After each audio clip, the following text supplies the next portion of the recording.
अगर मुझको बिस्फी विधानसभा से मौका मिला बिस्फी की जनता की नुमाइंदगी करने का, तो स्टेडियम पहली प्रायोरिटी होगी मेरी। किसी कारण अगर मुझे मौका नहीं भी मिला तो मैं आप लोगों के चैनल के माध्यम से अनाउंस कर रहा हूं कि 3 साल यानी आज से शुरू कर दीजिए, 3 साल यानी 36 महीने के अंदर अगर मैं सरकारी पैसे से नहीं बना सका तो मैं अपने पैसे से ज़मीन खरीद के बिस्फी में एक स्टेडियम बना दूंगा, जो बिस्फी के युवा के लिए एक बहुत बड़ा तोहफा होगा। मुझको आश्वासन भी दिया गया है कि इंडिया अलायंस के लिए काम करें, और मैं अपने आप को यकीन रखता हूं कि बिस्फी हमारे साथ आएगी, बिस्फी कांग्रेस के खेमे में जाएगी। एक बात आपने कहा कि अगर वो सीट आरजेडी को चली जाती है, देखिए सबसे पहले तो मैं ये कहूँगा कि जो विरासत की सियासत हावी है, विरासत की सियासत नहीं होनी चाहिए।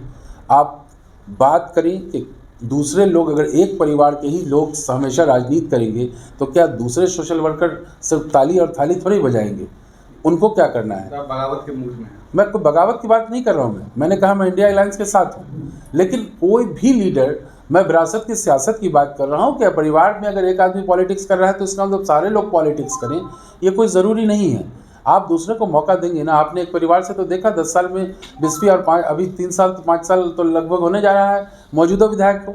अब देखिए क्या हालत है, क्या शिक्षा के क्षेत्र में कुछ काम हुआ है? एक बड़ी एग्जांपल मैं आपको दूंगा कि शिक्षा कोई भी एजुकेशनल इंस्टीट्यूशन को शिक्षा का मंदिर कहा जाता है, लेकिन अभी माइनॉरिटी का एक स्कूल बनने की बात हुई तो जो माननीय विधायक जी अभी मौजूद हैं उन्होंने उसको रोकने की कोशिश की कि ये स्कूल हम यहाँ नहीं बनने देंगे।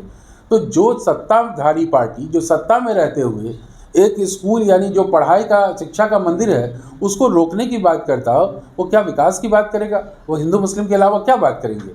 जब शिक्षा के मंदिर को रोकने की बात अगर हो रही है तो वहाँ पे विकास लफ्ज़ ख़त्म हो जाता है। मैं शिक्षा और चिकित्सा के क्षेत्र में पूरी दुनिया में काम कर रहा हूँ। लगभग दुनिया के 67 देशों के साथ शिक्षा के क्षेत्र में और चिकित्सा के क्षेत्र में जुड़ा हुआ हूँ, जिसकी एक मिसाल मधुबनी ज़िला का सबसे बड़ा प्राइवेट हॉस्पिटल क्रिप्स हॉस्पिटल मधुबनी है, वो भी मेरा ही है। मैं क्रिप्स हॉस्पिटल का चेयरमैन हूँ।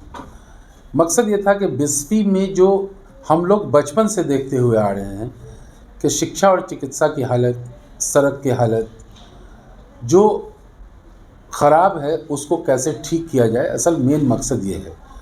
मैं जनता के बीच जा कर के जनता के ओपिनियन को समझने के लिए एक बड़ा प्रोग्राम करने की कोशिश की थी कि जनता इसमें आए और अपनी अपनी बात रखे। जन संवाद का मतलब एक दूसरे की बात को सुनना और समझना। उसमें बहुत सारे लोगों ने अपनी अपनी बातें रखी। हमारा मेन उद्देश्य कि किसी भी शहर को, किसी भी मोहल्ले को, किसी भी ज़िला को, किसी भी मुल्क को अगर तरक्की की तरफ लेके जाना है तो उसमें एजुकेशन सबसे इम्पोर्टेंट है। अगर हम शिक्षा की बात करते हैं तो जब तक शिक्षित नहीं होंगे हमारे अंदर जीने का सलीका नहीं होगा, जीने का तरीक़ा नहीं होगा। हम कैसे अच्छा कर सकते हैं उसके लिए हमें शिक्षित होना ज़रूरी है। हमारा मेन फोकस ये था कि हम गांव से लेकर के शहर तक ये कोशिश करें कि शिक्षा कैसे अपग्रेड हो। हम लोग बहुत अच्छी तरीके से जानते हैं कि पूरे हिंदुस्तान में एक मैसेज है कि बिहार में सबसे ज़्यादा IAS IPS होते हैं। रियलिटी ये है कि आप लोग अगर देखा होगा आपने रिपोर्ट, तो उसमें अब वो चीज़ नहीं रही। और UPSC क्वालिफाई करने वाला रेशियो अच्छा है हमारे पास, लेकिन बेसिक एजुकेशन जो है, हम लोग primary school, high school, middle school, colleges जो हमारे यहाँ हैं, इनकी स्थिति बहुत अच्छी नहीं है। तो इस पे मेन काम करना है। और कहीं भी सरकारी ऑर्गेनाइजेशन ही आगे बढ़ सकता है। आप रैंकिंग की बात करें तो हिंदुस्तान में मेडिकल में सबसे ऊपर एम्स है, इंजीनियरिंग की बात करें तो सबसे ऊपर IIT है, मैनेजमेंट की बात करें तो सबसे ऊपर IIM है। ये सब सरकारी ऑर्गेनाइजेशन है, ये सब गवर्नमेंट के इंस्टीट्यूशन हैं। आपने देखा होगा कि लोग बड़े प्राइवेट स्कूल में बच्चों को पढ़ाते हैं और सोचते हैं कि मेरा बच्चा IIT में एडमिशन हो जाए, एम्स में एडमिशन हो जाए, मेरे बच्चे का IIM में एडमिशन हो जाए। तो आप गौर करके देखिए कि प्राइवेट स्कूल में पढ़ा के सरकारी में एडमिशन लेने की सोच रखते हैं आप। तो हमारा ये कंसर्न है कि जो भी पहले यहाँ नुमाइंदा है, जो भी लोग पहले चुनाव जीत के जाए हैं या जो पावर में हैं, जो सत्ता में लोग हैं, उनसे मैं अपील किया। मैंने उस स्टेज से भी और इस स्टेज से भी मैं अपील कर रहा हूँ कि आप लोग शिक्षा के क्षेत्र में काम करें। अगर शिक्षा के क्षेत्र में काम नहीं करेंगे तो बिहार की हालत बहुत नहीं सुधरेगी। मैं स्पेशली बिस्फी विधानसभा की बात कर रहा हूँ कि बिस्फी विधानसभा में जब मैं सर्वे कर रहा हूँ तो सरकारी स्कूलों पे कोई काम नहीं हो रहा है।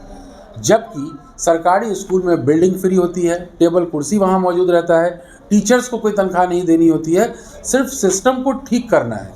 तो हमारे यहाँ जो जनप्रतिनिधि पहले से जीत के गए हुए हैं, उन लोगों से मैं अपील करूँगा कि आप लोग शिक्षा के क्षेत्र में इन लोगों के साथ मिल के काम करें। अगर नीतीश कुमार के खोखले दावे को यकीन कर लिया जाए तो कितने लोग सरकारी स्कूल में पढ़ रहे हैं, अच्छी फैमिली के बच्चे, वो प्राइवेट स्कूल में पढ़ा के सरकारी कॉलेज में एडमिशन के लिए ज़रूर फिक्रमंद हैं, उसके लिए ट्यूशन भी है, प्राइवेट स्कूल्स भी है। तो नीतीश कुमार के दावे कंप्लीट खोखले हैं शिक्षा के क्षेत्र में, और चिकित्सा के क्षेत्र का भी वही हाल है।